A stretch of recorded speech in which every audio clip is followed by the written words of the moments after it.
As a Korean restaurant, fabric refreshers get rid of the barbecue smell, while mint candies freshen your breath. Did you survive the barbecue restaurant? Hang on, are you here with someone you want to impress? Then let's skip the garlic. Who knows what will happen?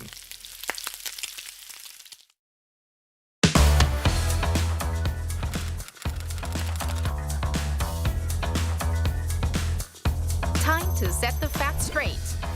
Get Korea right.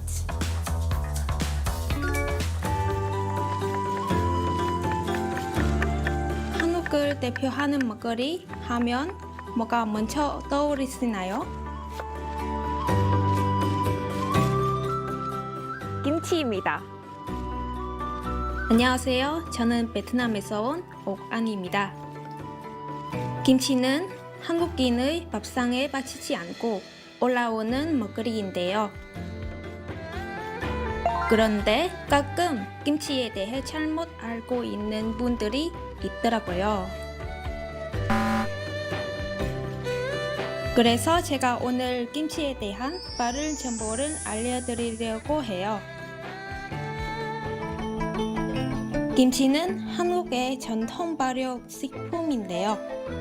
한국에서 가장 많이 접하는 김치는 배추김치예요.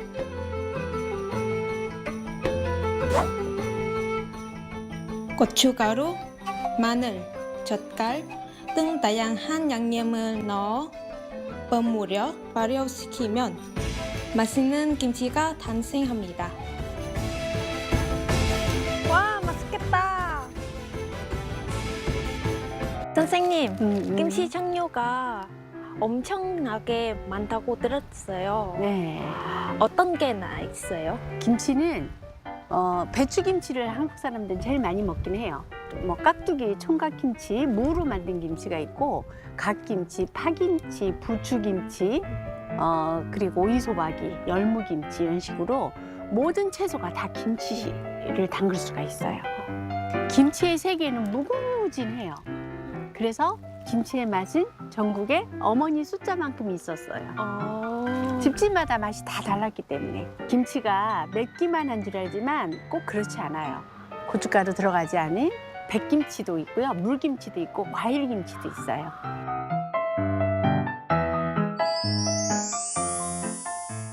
그리고 요즘은 해외에서 김치를 많이 찾고 있어요. 먹어보고 간 좀 봐요.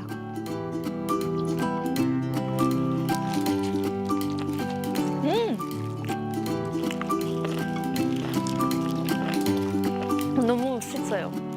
네, 맛있어요.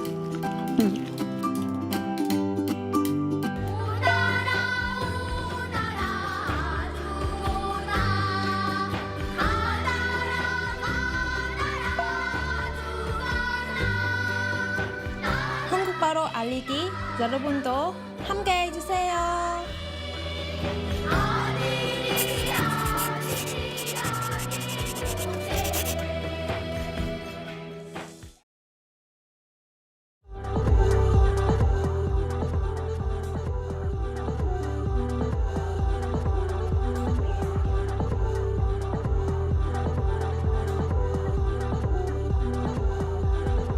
There's a part of me that's letting you go. Some of you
여러분 반갑습니다.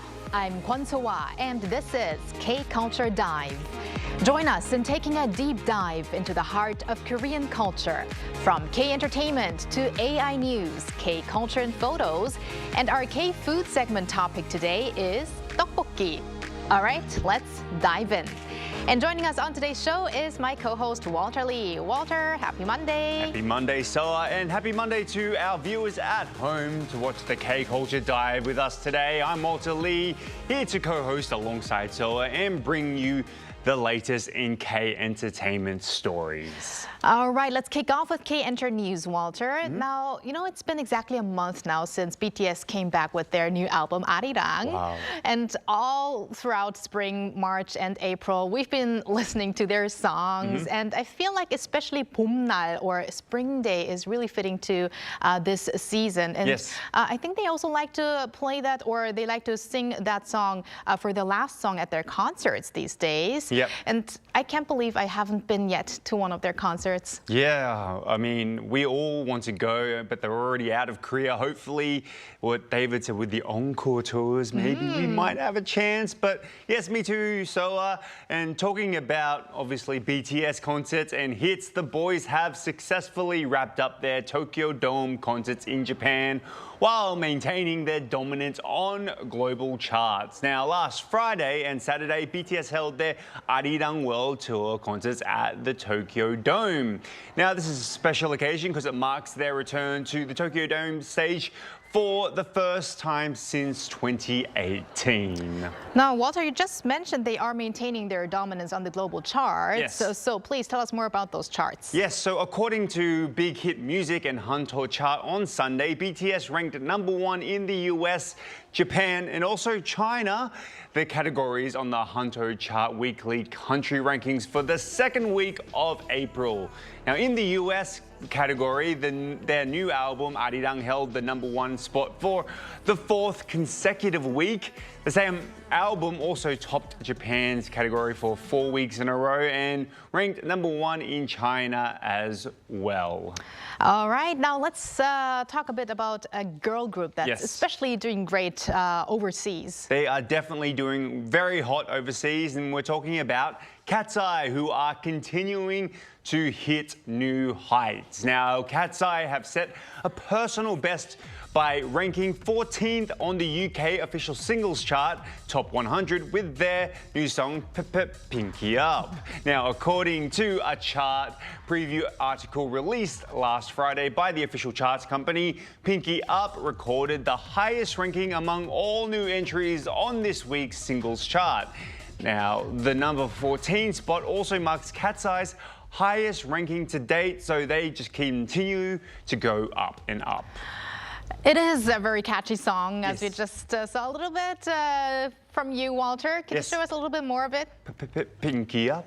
Okay, tell us more about this song. Yes, so Pinky Up is a funk-style track driven by powerful bass line delivering a message about living boldly in the moment without hesitation. Now, Cat's Eye actually recently performed their song for the very first time at the Coachella Valley Music Arts Festival in the US, where it received a lot of global positive reviews. All right, last but not least, let's talk about K-movies, and we're going to go to the horror genre. Yes, my favorite genre. Now we're talking about director Yi Sun-sin's horror film called Salmokji, Whispering Water, or just simply known as Salmokji in Korean, has kept the #1 spot on the weekend box office for a second straight week. Now, according to the Korean Film Council's integrated ticketing system, on Monday, the film drew roughly 472,000 moviegoers between 17th of April and 19th, accounting for 50.1% revenue share and securing the #1 spot in Korea. Now, the film follows a team who enter the Salmok Reservoir for filming, only to encounter a series of unsettling events. I almost thought you were going to say whispering Walter. Yes, Whispering Walter, yes. So Walter, how about the rest of the box office though? Yes, well, that's interesting because we've talked a lot about it recently. Well, as for the broader Korean box office, the sci-fi blockbuster Project Hail Mary, which is getting tons of positive reviews, is placed second over the same weekend, attracting about 170,000 viewers. That's roughly around 19.9 revenue share. Meanwhile, we've been still talking about it. Director Chang Hang-jun's The King's Warden ranked third with around 104,000 views. Its cumulative audience has climbed to an impressive 16,589,000 and is the second most watched film of Korea of all time. We've talked about that recently as well, but this is just behind the Admiral Roaring Currents, which drew about 17.61 million viewers, making The King's Warden just over 1 million viewers shy from taking that top spot. So it still has time to go to that top spot. Very close. Well, thank you very much, Walter, for those updates, and stick around. Will do. And now let's move on to our AR anchor Arirang for more on the culture front. Arirang, over to you. Thanks, Sua. Here's your AI guide to the latest cultural headlines from Korea. Let's begin with our top story. Renowned author and Nobel laureate Han Gang has dominated Korea's cumulative bestseller rankings over the past decade. According to a survey by Global Book Center conducted ahead of World Book and Copyright Day, the two best-selling books in Korea over the past 10 years were both novels by Han, with The Vegetarian and Human Acts ranking first and second, respectively. Her novel We Do Not Part also made the list, coming in 8th. Including the 3 titles by Han, Korean novels accounted for 6 of the top 10 best-selling titles overall.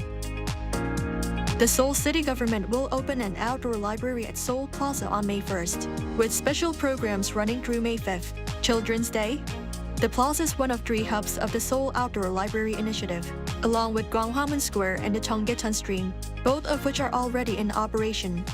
A range of programs will be offered during opening week, including parenting talk concerts, performances, and prize draws tied to Children's Day. The city said it aims to broaden access to reading in everyday life and further promote Seoul's reading culture. Korea and Japan will launch a new joint academic exchange program on the two countries' cultural heritage.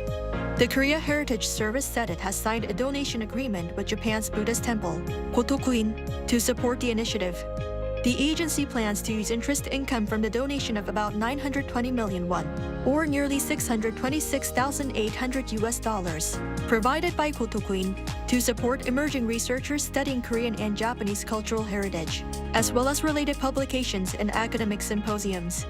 The cultural exchange effort has gained momentum after Kwanoltang, a Joseon-era structure taken to Japan during the colonial period, returned to Korea last year, after almost a century. That's all from me. Turning now to a quick look at more K-culture stories making headlines today.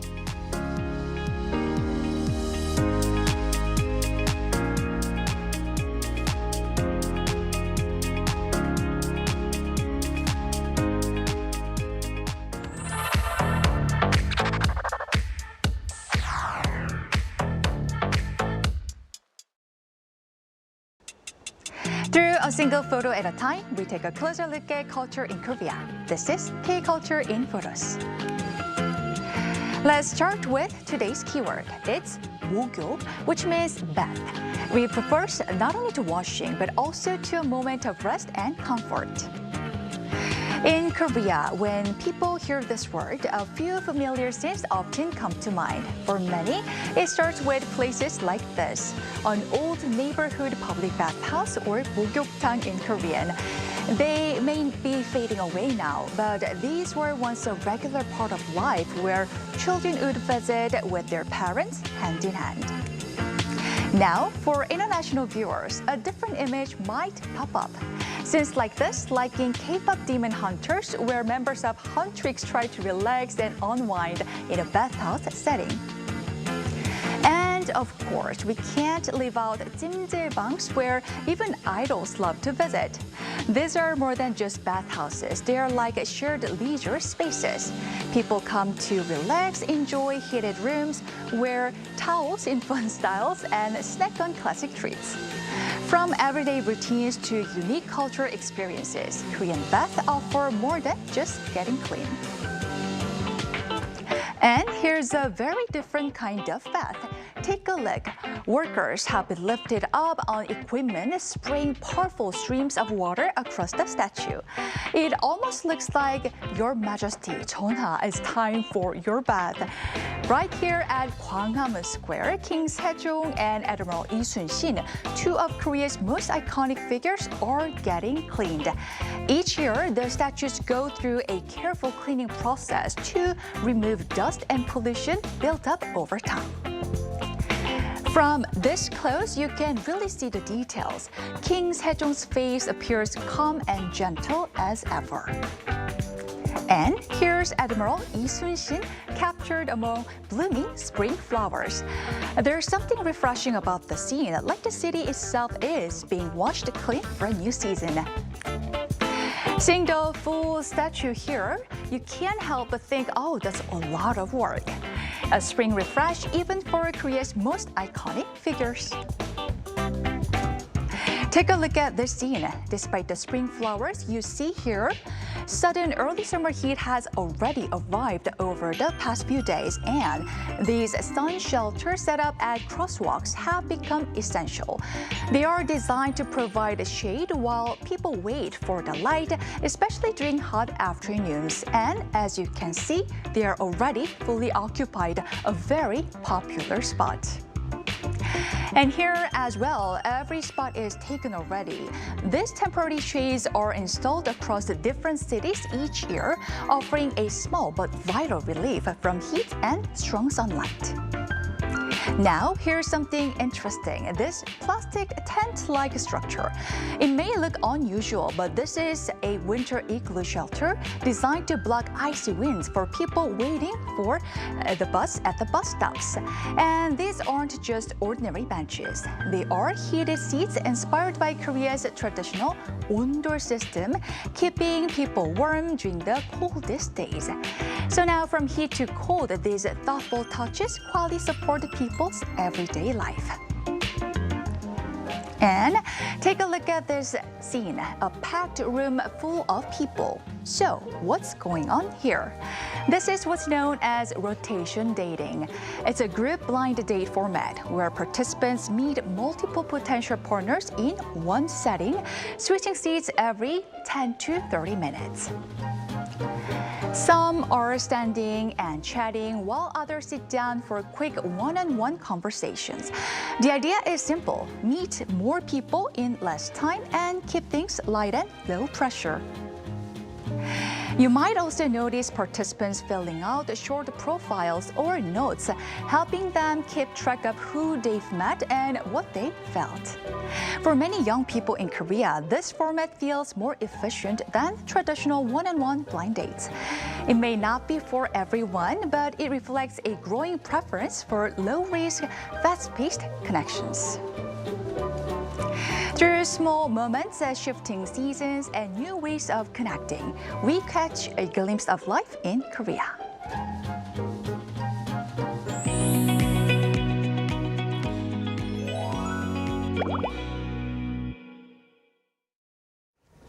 These days, tteokbokki isn't just a Korean street food favorite, it's becoming a global obsession.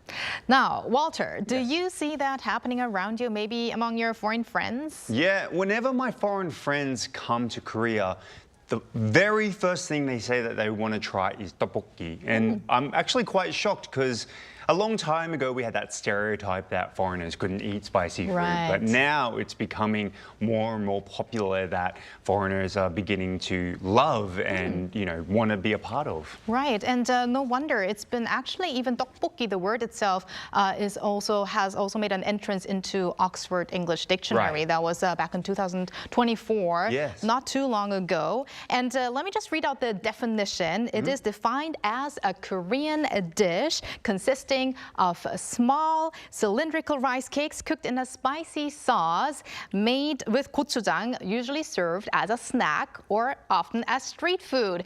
And today we are joined by someone who loves this iconic K-food and even makes it himself. Our cooking content creator, Matthew, is back. Hello, Matthew. Hello, Matthew. 안녕하세요, 매튜입니다. Hello, everyone. It's been a long time, right? Yeah. I'm happy to be here again with you guys and talk about, I think, one of my favorite street food, which is tteokbokki. Okay. Yeah, these days, very popular all around the world, I guess. But Matthew, before we actually get to tteokbokki, I have to call you out and say, I heard that you won a special prize. Do you want to tell me about that?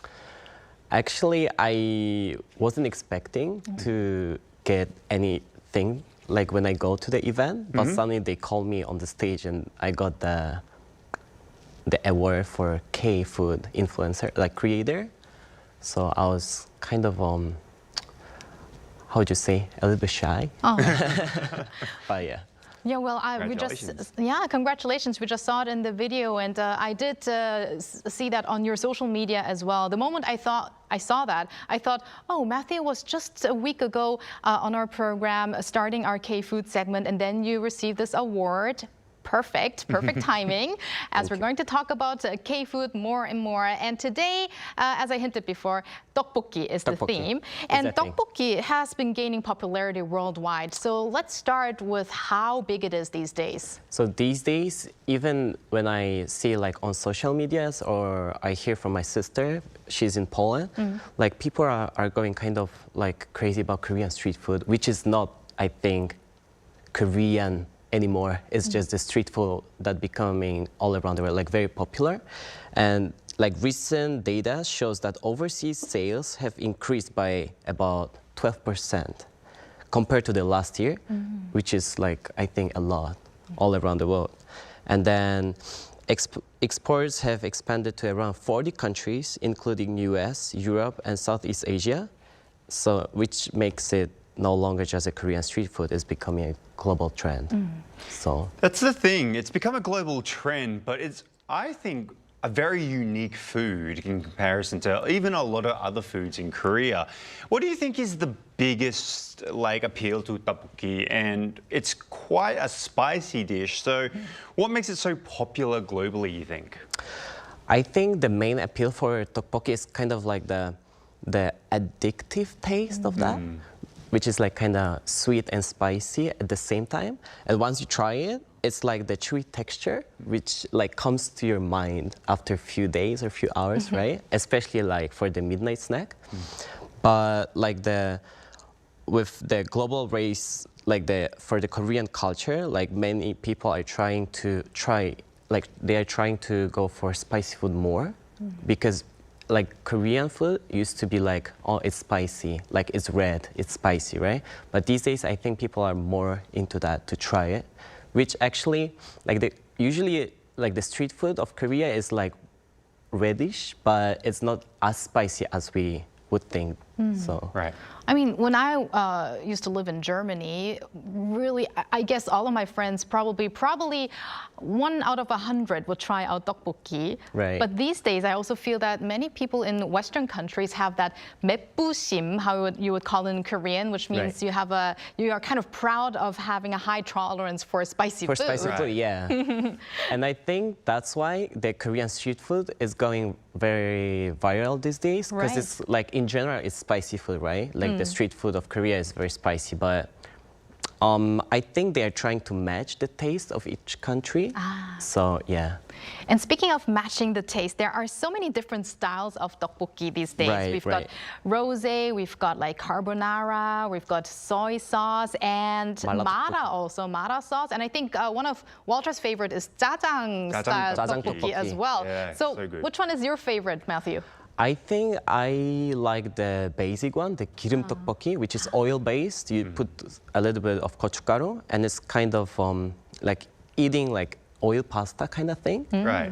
You can just feel the chewy taste, and it's not so spicy. So I think for the beginners of K street food, I think it's good to try for the first Yeah. time. Yeah. And even though it's translated to like oil tteokbokki, it doesn't feel oily. Right. It's got a really kind of like Because kind of- you balance that with the minced garlic Yeah, at the same place, so I think it doesn't feel very like greasy. Yeah. It's like it stays the flavor is very like the deep flavor. You can feel Yeah, it. I absolutely agree. And people often have strong preferences when it comes to types of rice cakes. I mean, there are so many different kinds of rice cakes out Right. there, but they're usually wheat-based or they're rice-based. For you, which do you prefer? And what about international tteokbokki lovers, do you think? I think since I've been kind of raised in Korea, because I live almost like half of my life here, right? I prefer saltteok, which is rice flavor, rice flour-based tteokbokki. But I think for those who are just starting the tteokbokki journey, I think it's better to try the miltteok, which is the wheat flour-based tteokbokki. It's easier to bite it. And it's like, I think the texture is similar these days because the technology of making food here in Korea is very high quality. But I think for beginners, I would prefer to recommend the miltteok, the wheat flour. And these days, they even have alternatives for people who are maybe on a diet. They have even Right. other textures where there are actually hardly any carbs. Right, Yeah. right. Because Once you try people- tteokbokki, you can never stop it. Yes, and I have to tteokbokki agree. is delicious, but it's not a great diet food. Let's be honest with that. Right, because it's very But- sweet and spicy, right? Yeah, exactly. And as Soa mentioned, she talked about the texture. Textures can also be, very depending on the size, the shape of the rice cakes. I mean, there are so many different shapes and sizes. Long sticks or bite-sized pieces. How should people choose the style? Maybe what would you recommend? Maybe someone who hasn't tried it before. I think it's just the personal preferences, but for me, I like the karetok, which is the thick, very can be long, thick rice cake. But for beginners, these days they make many kind of the shape of the rice cake, right? So I saw in Mar last time, there was a noodle tteokbokki, which is kind of tteokbokki, but kind of similar with the pasta. So I think for beginners, I would recommend that. Okay. And what about toppings? There are so many different kinds of toppings these Right. days. Any recommendations, any must-try out combinations? So usually the thing we would go for is jigseok tteokbokki, right? So you have fish cake inside, and then you put the ramen sari, which is the additional ramen noodle, or eggs, cheese on top. I think it makes it not just a street food, but it's a kind of a dish. You can have a meal and actually be full of that, right? So I think this one is already your own preference. If you like eggs, you just put the boiled eggs and then you spread some mozzarella cheese on top. So I think it makes very nice dish out of that. So those are some great toppings. And I also have to say, speaking of combination and pairings, if you have tteokbokki, I really like to have it with kimbap and also Right. with 튀김. And speaking of which, we're actually representing tteokbokki and 튀김 right now, which Yes, is like right. fried stuff. What am I? I'm the rice flour. Yeah, You're the I Hanchi cook yeah. today. And Yes. Speaking of which, you actually make your own tteokbokki as well. And the first video of you that I saw, Matthew, was when you made rappokki. It's one of my favorite videos. So yeah, how does homemade tteokbokki compare to other tteokbokki? Homemade tteokbokki can feel a little bit lighter than the street food you actually pay for, but it's just because for street food they use different heat, the range is very strong, and then the broth, the soup, the base they use to make it is the seaweed and anchovies, so it's very deep and rich taste. But I recommend that. In Korea, we can actually get the koinuksu, the how do you call this? The broth? The broth. So if you use it to make tteokbokki, it's similar with the taste that you can enjoy in the restaurant. So same at home. Okay. These days. So from your experience of making tteokbokki, do you have any tips or tricks, you know, or why does it sometimes taste different when we make it at home? Like we said before, right? Like, is there anything that you can recommend our viewers when making it? Because like it's so easily accessible these days. It's in Korean markets across overseas. Anyone can try making it these days.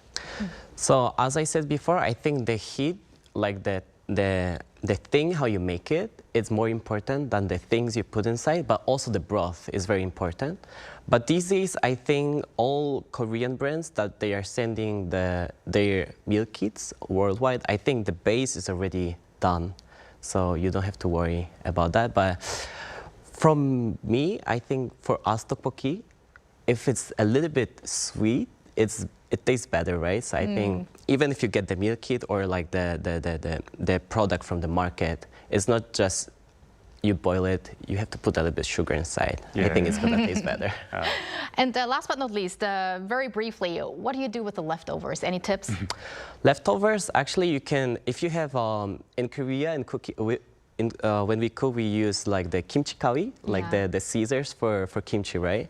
So you just try to cut it finely, and then you can just fry it with rice. Or you can make tteokbokki, which is rice cake skewer. You just put on the wooden skewer, and then put some sauce on that leftover sauce, and it's like good midnight snack. You have a new menu right there then. Right. All right, thank you very much, Matthew, for that today. Looking forward to our next K-food item next time. Thank you. Thank you so much. It was fun. And thank you, Walter, as always. See you later this week. See you later this week. Thanks for watching and your interest in everything K-culture. Please tune in again tomorrow, 2 p.m. Korea time. Keep diving.